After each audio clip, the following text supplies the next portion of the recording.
And I have to acknowledge the fact as well that I am a lawyer, an officer of the court, and we are bound to follow the decision of the Supreme Court. Nako, mga kababayan. No? Dito pa lang sa statement na to na sinabi ni Representative Luistro ay talagang mapapahiya na po dito si Tito Sen, ano? Kasi tila hindi po ito pumanig, no, sa pahayag po ni Tito Sen patungkol dito sa Supreme Court. At alam naman po natin, mga kababayan, na itong si Rep. Luistro ay isa rin po sa gustong ma-impeach o matanggal po ang ating Vice Presidente sa pwesto, ano? Pero dito sa pagkakataong ito, mga kababayan, ay makikita natin na hindi po pumanig o pumabor ito kay Tito Sen. Naku po, Tito Sen, ano na? Kung matatandaan po kasi natin, mga kababayan, ito yung sinabi po ni Tito Soto sa Supreme Court in bank, no? Unconstitutional ang naging hakbang ng Supreme Court in bank sa pagpapatibay nito sa desisyon. Nagdeklara na unconstitutional ang articles of impeachment laban kay VP Sara. Hindi po ito pumanig, no, si Luistro kasi nga siya ay isang abogado at meron din siyang posisyon ata din sa Supreme Court. Bago natin panoorin itong video, mga kababayan, ay huwag niyo po kalimutan mag-subscribe po dito sa ating YouTube channel. Hingin na po kami ng reaksyon kasi siyempre fresh pa po yung desisyon ng Korte Suprema kahapon, ano po, na binasura na yung MR. Anong impact po niyan, kung meron man, anong epekto po niyan sa impeachment complaint naman laban sa presidente? Alam mo, this is a 50-page decision, no? At hindi ko pa masyado naaral. But one thing is certain, the first impeachment complaint against the Vice President is indeed dead already, no? Finish na, mga kababayan, 2028 na. Hello. Baby Sara, And I wish to share also na marami pong bagong requirements in as far as impeachment process is concerned. And I honestly believe kakailanganin ng House of Representatives na i-update ang ating rules on impeachment to make it align to the decision of the Honorable Supreme Court, no? Nako, mga kababayan, na mukhang naririnig na natin dito na mahirap na, no, na magkaroon pa ng impeachment ulit, no? O mahirap na magsampa ng impeachment laban po sa mga impeachable officials natin. Mukhang nakikinita na natin, mga kababayan, no, ang pananahimik ng ating Vice Presidente. Despite varying opinions, Alvin and Doris, we have to recognize the Supreme Court as the final arbiter of all the controversies arising from implementation. Yan. Si Tito Sen lang naman hindi nag-recognize ng Supreme Court kasi nga hindi siya abogado. And interpretation of the laws, no? So, dininay ang motion for reconsideration, and that will render the decision final and executory already. And considering the rule of law where the Philippines live in, we have no option but to follow the Ayan, sunod-sunod din kasi tayo sa batas, mga kababayan. Huwag natin kaligtaan yung batas natin. Sundin po natin decision of the Supreme Court. Hindi niyo po sinishare yung pahayag ni Senate President Tito Soto. Aba, matapang yung statement ni Soto, ha? Gano'n ba katapang? Parang sinasabi Soto, overreach yan. Ang tawag dyan, judicial legislation. Ano ibig sabihin? Ibig sabihin, ang gumawa ng batas at nagbago ng batas, ang hudikatura na hindi naman niya trabaho. Hindi niya mandato. Do you share that view, Congressman Luistro? Alam mo, whether I share that view or otherwise, that is water under the bridge already, no? And I have to acknowledge the fact as well that I am a lawyer, an officer of the court, and we are bound to follow the decision of the Supreme Court. Opo, naintindihan po namin, Congressman. Pero parang Kasi si Soto kasi parang hindi naman abogado eh. Oo. Pinulit pa talaga nitong reporter, no? Si Soto daw hindi abogado, mga kababayan. Senador, oo. Ay, hindi siya masisita. Ito, abogado Si yan. Jerville, abogado yan eh. Siyempre, officer of the court siya. Exactly. Oo, whether we like it or not. But anyway, ano po ang mga pagbabago, sabi mo, you're going to adjust? Yan. Ano ang mga obvious na mga pagbabago na ginawa natin dati at hindi na natin pwedeng gawin moving forward? Well, very particular, Alvin and Doris, no, is yung rule with respect to the second mode of filing an impeachment complaint. Because prior to this decision, this provides us the express lane so that after receipt of the complaint signed and verified by at least 1/3 of all the members of the House, the House of Representatives actually is allowed to transmit it immediately to the Senate. Iba na ngayon. Iba na. Sapagkat mayroong mga requirements na nakapaloob sa desisyon ng ating kataas-taasang hukuman. Kasama dito, dapat merong accompanying evidence ang ating impeachment complaint. Naku, pahirap na nung pahirap ito mga kababayan. No? Talagang hindi na po ito may impeach ang ating Vice Presidente dito. Second, the copy of the complaint along with the evidence should be given or provided to all the members of the House, no? And even during the voting in the plenary, dapat i-provide physical copy of the articles of impeachment, including the evidence supporting the same, no? And ito lang ang hindi masyadong maliwanag sa akin, no? Kasi there are varying comments on this decision. Some are saying that referral to Justice Committee became a requirement even in the second mode. That is why I really wish to look into that and find some clarification kung totoo ba na pati second mode ay kailangan na rin na dumaan sa Justice Committee. Okay. Opo. Ma'am, medyo pakipaliwanagan lang po ako dahil nagugulumihan na ako. Ang dami nating naririnig na impeachment. Sa Monday, magsisimula na yung complaint laban naman po sa Pangulong Marcos. Yung hearing ng Oo. committee. Ito yung impeachment mga kababayan na minadali, no? Hindi na tinanggap yung third impeachment dito kasi hindi na daw pwede, no, pag as long as may nakapag-file na, kaya inunahan na nila na i-impeach, no, ng sarili nila itong si Pangulo. yung hearings. Justice, kasi siya ang chairperson ng Oo. House Committee on Justice. Tapos sa February 6 naman, meron yung... Inaasahan naman. Inaasahan Aglaban din, naman kay oo. Vice President Sara. Iba Correct. naman yun. Tapo. Hiwalay yun. Unahin muna natin yung nandyan na.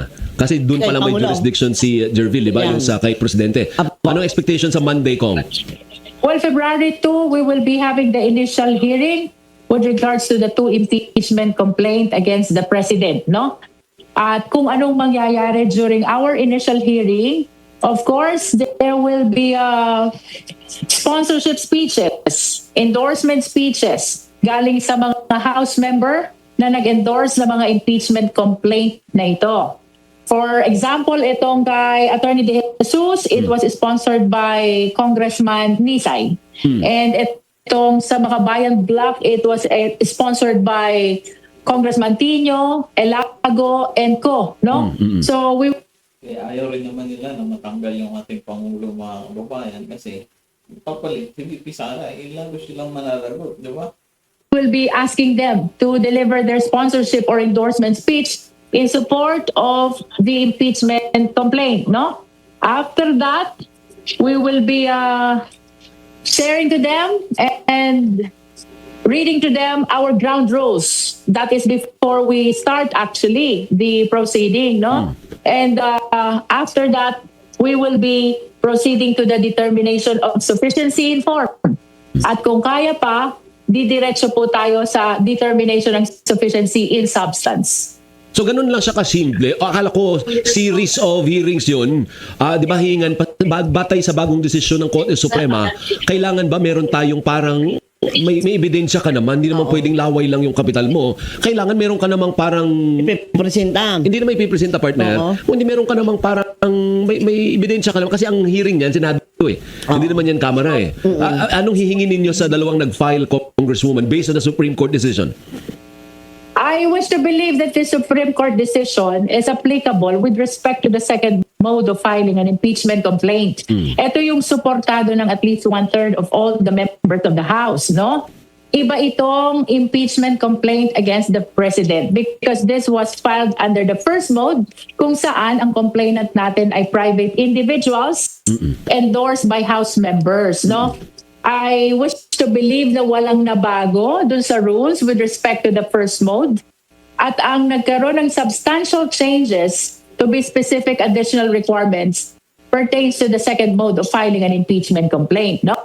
So, yung ating nalalamang proseso ng filing ng impeachment complaint under the first mode will still be the same. Okay. And the pending impeachment complaints against the President before the Justice Committee, I think it is not affected at all by the recent decision of the Supreme Court which denied the motion for reconsideration of the House of Representatives. Okay. At pero anong basa niyo, Congresswoman, yung inaasahan naman na impeachment complaint again versus the Vice President, ano sa palagay mo ang dadaanan niya? Yung may 1/3 o yung kagaya nitong impeachment complaint laban sa Presidente? You know, it's hard to speculate kung meron talagang second o wala, no? And also, we do not want to preempt. Hindi ko rin masabi kung anong mode ang i-consider if ever there will be one, no? Basta ang maliwanag ngayon ay napakahirap na po nung second mode ng filing ng impeachment complaint, no? No. Ayan, tinabi niya na mismo mga kababayan with the smile pa. Mahirapan na po talaga. No? Kaya tuloy na po talaga ang ating Vice Presidente nito sa 2028. Nasa kanya na po talaga yung desisyon na yan. In the past, this provided the express lane. Mas madali at mas mabilis yung transmittal from House to Senate. It is not the same anymore sapagkat may mga requirements na ang Supreme Court decision pertaining to the filing of impeachment complaint under the second mode. Opo. Ma'am, ano po yung reaction nyo doon sa mga nagre-react din doon sa desisyon na kaya ganyan ang desisyon ng Supreme Court ay pinoprotektahan din nila ang kanilang mga sarili? You know, everybody is entitled to their respective opinions, no? Basta from my end, I was ready about whatever decision will come up kasi they are the final arbiter Opo. of all the controversies, no, pertaining to the implementation and interpretation of the laws. And pursuant to the rule of law, tayo po ay isang bansa, a civilized nation. We have no other option but to follow the decision of the Supreme Court. Okay. Inulit-ulit na to follow. One last. So mga ilang araw ang kailangan po ng komite para mahatulan natin yung dalawang impeachment complaint laban kay Pangulong Marcos. In a week or so ba malalaman na natin ang fate nitong dalawang impeachment complaints na ito or it will take months bago natin malaman kung ano man yung hatol nyo? Alvin, we have 5 steps that we're going to do in the Justice Committee, no? One is the determination of sufficiency in form. Second is the determination of sufficiency in substance. Third, we will be issuing notices for the filing of answer and submission of all evidence, but that is on the condition that the determination is sufficient, both in form and substance. Kung nakapasa dito sa dalawang ito, we will proceed to the issuance of notice to the respondent for him to file an answer. Kung gusto ni complainant mag-reply, pwede din. Kung gusto pa ng respondent mag-rejoinder, pwede din. The submission of evidence will also happen under the third step, and all the affidavits and counter-affidavits need to be sworn in before the Justice Committee, no? So mga ilang araw lahat yun? Lahat-lahat, tansya mo, abutin na isang linggo, isang buwan, or isang araw lang, tapos yan eh. You know, Alvin, we have not seen the evidence, no? We have not seen the evidence. And we have yet to know kung papasa sila sa form and substance. Siguro kapag nakaabot tayo sa third step, that's the time we can assess somehow kung gaano ang itatagal nito. Kasi after the third step, we will be proceeding to the hearing proper. Yun yung step 4. Diyan pa ipapatawag or iimbitahan ang complainant, witnesses, and even the respondent. And after the hearing proper, our step 5 is to determine whether or not there's probable cause that supports the impeachment complaint. Let me advance for the understanding of our beloved countrymen, no? Ang mangyayari po sa Justice Committee ay hindi trial. Ang trial po ay sa Senado nangyayari. So if we will compare it to our justice system here in the Philippines, in the court proceeding, ang ginagawa po ng House of Representatives is similar to preliminary investigation where we need to establish probable cause to support the impeachment complaint. Okay, thank you. nagmamadali kasi yung Alvin El Chico, Congresswoman, ano? Birthday niya po, ma'am. Birthday niya. Happy birthday, Alvin! Thank you po. Maraming salamat. Ang ganda ng birthday mo. Masyadong suspenseful Correct. itong February na to. Oo nga. Si Doris pong February. Ako naman, January. Halos magkasunod yung birthday namin. Pero Feb naman siya. Ako, parang kami Aquarian. Ha? Thank you, Kong. Maraming salamat po. Let me just advance that we in the Justice Committee are committed to act with utmost independence and impartiality. Ang amin pong faith and allegiance is to the people of the Philippines. It is neither to the President nor to the Vice President. We owe our allegiance and faith to the sovereign Filipino people. Opo. Thank you. Mabuhay Thank you, ka. ma'am. Mabuhay. mga taga Segundo Distrito ng Batangas.